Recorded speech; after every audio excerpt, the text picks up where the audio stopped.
Lacan. El estadio del espejo como formador de la función del yo, tal como se nos revela en la experiencia psicoanalítica. La concepción del estadio del espejo que introduje en nuestro último congreso hace 13 años, por haber más o menos pasado desde entonces al uso del grupo francés, no me pareció indigna de ser recordada a la atención de ustedes, hoy especialmente en razón de las luces que aporta sobre la función del yo, en la experiencia que de él nos da el psicoanálisis, experiencia de la que hay que decir que nos opone a toda filosofía derivada directamente del cogito. ¿Acaso haya entre ustedes quienes recuerden el aspecto de comportamiento de que partimos, iluminado por un hecho de psicología comparada?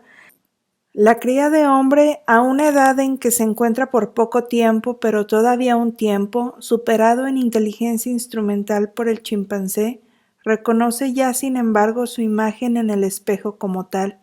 reconocimiento señalado por la mímica iluminante del Aja Leibniz en la que para Kohler se expresa la percepción situacional, tiempo esencial del acto de inteligencia. Este acto, en efecto, lejos de agotarse como en el mono, en el control una vez adquirido de la inanidad de la imagen, rebota enseguida en el niño en una serie de gestos en los que experimenta lúdicamente la relación de los movimientos asumidos de la imagen con su medio ambiente reflejado, y de ese complejo virtual a la realidad que produce, o sea, con su propio cuerpo y con las personas, incluso con los objetos que se encuentran junto a él. Este acontecimiento puede producirse, como es sabido desde los trabajos de Baldwin, desde la edad de 6 meses, y su repetición ha traído con frecuencia a nuestra meditación ante el espectáculo impresionante de un lactante ante el espejo, que no tiene todavía dominio de la marcha, ni siquiera de la postura en pie, pero que a pesar del estorbo de algún sostén humano o artificial, lo que solemos llamar unas andaderas, supera en un júbilo ajetreo las trabas de ese apoyo para suspender su actitud en una postura más o menos inclinada y conseguir para fijarlo un aspecto instantáneo de la imagen. Esta actividad conserva para nosotros hasta la edad de 18 meses el sentido que le damos y que no es menos revelador de un dinamismo libidinal, hasta entonces problemático, que de una estructura ontológica del mundo humano se inserta en nuestras reflexiones sobre el conocimiento paranoico. Basta para ello comprender el estadio del espejo como una identificación en el sentido pleno que en el análisis da a este término, a saber, la transformación producida en el sujeto cuando sumen una imagen cuya predestinación a este efecto de fase está suficientemente indicada por el uso, en la teoría del término antiguo, imago. El hecho de que su imagen especular sea asumida jubilosamente por el ser sumido todavía en la impotencia motriz y la dependencia de la lactancia que es el hombrecito en ese estadio infans, nos parecerá por lo tanto que manifiesta en una situación ejemplar la matriz simbólica en la que el yo, se precipita en una forma primordial, antes de objetivarse, en la dialéctica de la identificación con el otro y antes de que el lenguaje le restituya en lo universal su función de sujeto. Esta forma, por lo demás, debería más bien designarse como yo ideal, si quisiéramos hacerla entrar en un registro conocido, en el sentido de que será también el tronco de las identificaciones secundarias, cuyas funciones de normalización libidinal reconocemos bajo ese término.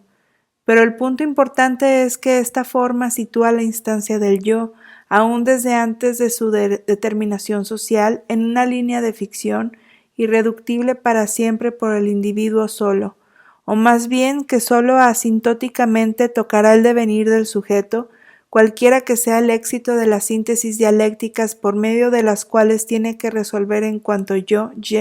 su discordancia con respecto a su propia realidad. Es que la forma total del cuerpo, gracias a la cual el sujeto se adelanta en un espejismo a la maduración de su poder, no le es dada sino como gestalt, es decir, en una exterioridad donde sin duda esa forma es más constituyente que constituida,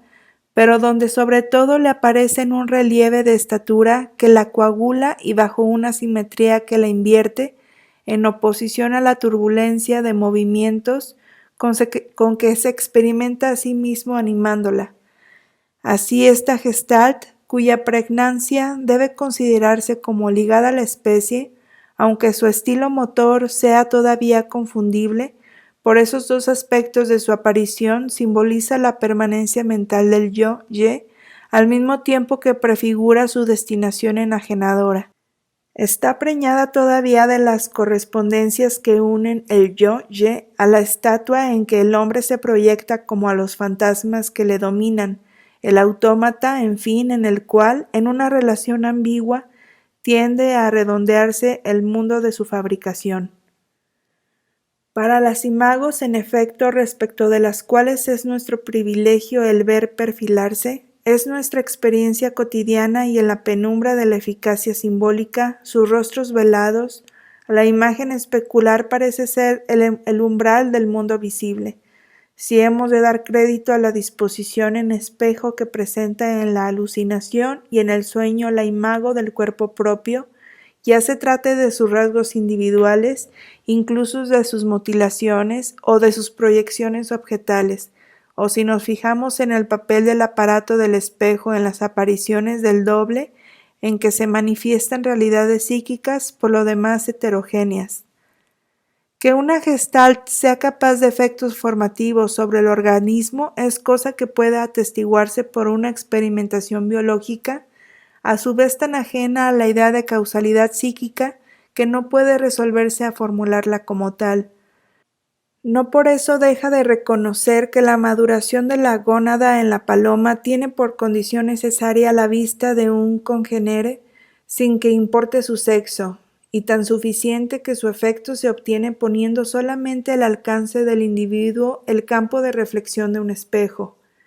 De igual manera el paso, en la estirpe, del grillo peregrino de la forma solitaria a la forma gregaria, se obtiene exponiendo al individuo, en cierto estadio, a la acción exclusivamente visual de una imagen similar, como tal de que esté animada de movimientos de un estilo suficientemente cercano al de los que son propios de su especie. Hechos que se inscriben en un orden de identificación homeomórfica que quedaría envuelto en la cuestión del sentido de la belleza como formativo y como erógena. Pero los hechos del mimetismo, concebidos como de identificación heteromórfica, no nos interesan menos aquí, por cuanto plantean el problema de la significación del espacio para el organismo vivo. Y los conceptos psicológicos no parecen más impropios para aportar alguna luz sobre esta cuestión que los ridículos esfuerzos intentados con vistas a reducirlos a la ley prendidamente suprema de la adaptación. Recordemos únicamente los rayos que hizo fulgurar sobre el asunto el pensamiento, joven entonces y en reciente ruptura de las prescripciones sociológicas en que se había formado, de un Roger Gaylois, cuando bajo el término de psicastenia legendaria subsumía el mimetismo morfológico en una obsesión del espacio en su efecto desrealizante. También nosotros hemos mostrado en la dialéctica social que estructura como paranoico el conocimiento humano, la razón que lo hace más autónomo que el del animal con respecto al campo de fuerzas del deseo, pero también que la determina en esa poca realidad que denuncia en ella la insatisfacción surrealista. Y en estas reflexiones nos incitan a reconocer en la captación espacial que manifiesta el estadio del espejo el efecto en el hombre, permanente incluso a esa dialéctica, de una insuficiencia orgánica de su realidad natural, si es que atribuimos algún sentido al término naturaleza. La función del estadio del espejo se nos revela entonces como un caso particular de la función de la imago, que es establecer una relación del organismo con su realidad, o como se ha dicho, del Innenwelt con el Umwelt. Por esta relación con la naturaleza está alterada en el hombre por cierta dehiscencia del organismo en su seno, por una discordancia primordial que traicionan los signos de malestar y la incoordinación motriz de los meses neonatales. La noción objetiva del inacabamiento anatómico del sistema piramidal, como de ciertas remanencias humorales del organismo materno, confirma este punto de vista que formulamos como el dato de una verdadera prematuración específica del nacimiento en el hombre. Señalemos de pasada que este dato es reconocido como tal por los embriólogos bajo el término de fetalización para determinar la prevalencia de los aparatos llamados superiores del neuroeje y especialmente de ese córtex que las intervenciones psicoquirúrgicas nos llevarán a concebir como el espejo intraorgánico. Este desarrollo es vivido como una dialéctica temporal que proyecta decisivamente en historia la formación del individuo. El estadio del espejo es un drama cuyo empuje interno se precipita de la insuficiencia a la anticipación, y que para el sujeto, presa de la ilusión de la identificación espacial, maquina las fantasías que se sucederán desde la imagen fragmentada del cuerpo hasta una forma que llamaremos ortopédica de su totalidad, y a la armadura por fin asumida de una identidad enajenante que va a marcar con su estructura rígida todo su desarrollo mental. Así la ruptura del círculo de Innenwelt a Umwelt engendra la cuadratura inagotable de las reservaciones del yo. Este cuerpo fragmentado, término que he hecho también aceptar en nuestro sistema de referencias teóricas, se muestra regularmente en los sueños, cuando la moción del análisis toca cierto nivel de desintegración agresiva del individuo. Aparece entonces bajo la forma de miembros desunidos y de esos órganos figurados en exoscopía que adquieren alas y armas para las persecuciones intestinas, los cuales fijó para siempre por la pintura el visionario Jerónimo Bosco en su ascensión durante el siglo XV al cenit imaginario del hombre moderno. Pero esa forma se muestra tangible en el plano orgánico mismo, en las líneas de fragilización que definen la anatomía fantasiosa, manifiesta en los síntomas de escisión esquizoide o de espasmo de la histeria. Correlativamente, la formación del yo, je, se simboliza oníricamente por un campo fortificado o hasta un estadio, distribuyendo desde el ruedo interior hasta su recinto, hasta su contorno de cascajos y pantanos, dos campos de lucha opuestos donde el sujeto se empecina en la búsqueda del altivo y lejano castillo interior, cuya forma a veces yuxtapuesta en el mismo libreto simboliza el ello de manera sobrecogedora. Y parejamente, aquí en el plano mental, encontramos realizadas estas estructuras de fábrica fortificada cuya metáfora surge espontáneamente y como brotada de los síntomas mismos del sujeto, para designar los mecanismos de inversión, de aislamiento, de reduplicación, de anulación, de desplazamiento de la neurosis obsesiva. Pero de edificar sobre estos únicos datos subjetivos y por poco que los emancipemos de la condición de experiencia que hace que los recibamos de una técnica del lenguaje, nuestras tentativas teóricas quedarían expuestas al reproche de proyectarse en lo impensable de un sujeto absoluto. Por eso hemos buscado en la hipótesis aquí fundada sobre una concurrencia de datos objetivos la rejilla directriz de un método de reducción simbólica. Este instaura en las defensas del yo un orden genético que responde a los votos formulados por la señorita Anna Freud en la primera parte de su gran obra y sitúa contra un prejuicio frecuentemente expresado la represión histérica y sus retornos en un estadio más arcaico que la inversión obsesiva y sus procesos aislantes y estos a su vez como previos a la enajenación paranoica que data del viraje del yo-ye especular al yo-ye social. Este momento en que termina el estadio del espejo inaugura por la identificación con la imago del semejante y el drama de los celos primordiales, tan acertadamente valorizado por la escuela de Charlotte Buller en los hechos de transitivismo infantil, la dialéctica que desde entonces liga al yo-ye con situaciones socialmente elaboradas. Es este momento el que hace volcarse decisivamente todo el saber humano en la mediatización por el deseo del otro, constituye sus objetos en la equivalencia abstracta por la rivalidad del otro, y hace del yo ese aparato para el cual todo impulso de los instintos será un peligro, aun cuando respondiese a una maduración natural, pues la normalización misma de esa maduración depende desde ese momento en el hombre de un expediente cultural, como se ve en lo que respecta al objeto sexual en el complejo de Edipo. El término narcisismo primario, con el que la doctrina designa la carga libidinal propia de ese momento, revela en sus inventores, a la luz de nuestra concepción, el más profundo sentimiento de las latencias de la semántica. Pero ella ilumina también la oposición dinámica que trataron de definir de esa libido a la libido sexual, cuando invocaron instintos de destrucción y hasta de muerte para explicar la relación evidente de la libido narcisista con la función enajenadora del yo, con la agresividad que se desprende de ella en toda la relación con el otro, aunque fuese la de la ayuda más samaritana. Es que tocaron esa negatividad existencial, cuya realidad es tan vivamente promovida por la filosofía contemporánea del ser y de la nada. Pero esa filosofía no la aprende desgraciadamente sino en los límites de un self-sufficiency de la conciencia, que por estar inscrita en sus premisas, encadena a los desconocimientos constitutivos del yo la ilusión de autonomía en que se confía. Juego del espíritu que, por alimentarse singularmente de préstamos a la experiencia analítica, culmina en la pretensión de asegurar un psicoanálisis existencial.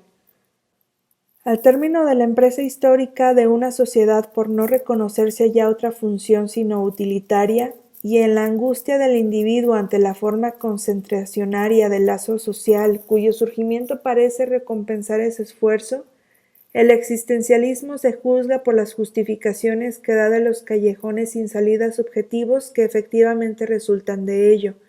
una libertad que no se afirma nunca tan auténticamente como entre los muros de una cárcel,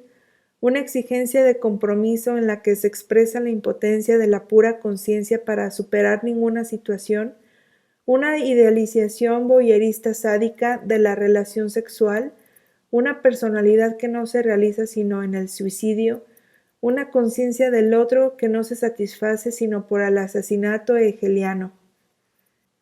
A estos enunciados se opone toda nuestra experiencia en la medida en que nos aparta de concebir el yo como centrado sobre el sistema percepción-conciencia, como organizado por el principio de realidad en que se formula el prejuicio cientifista, más opuesto a la dialéctica del conocimiento,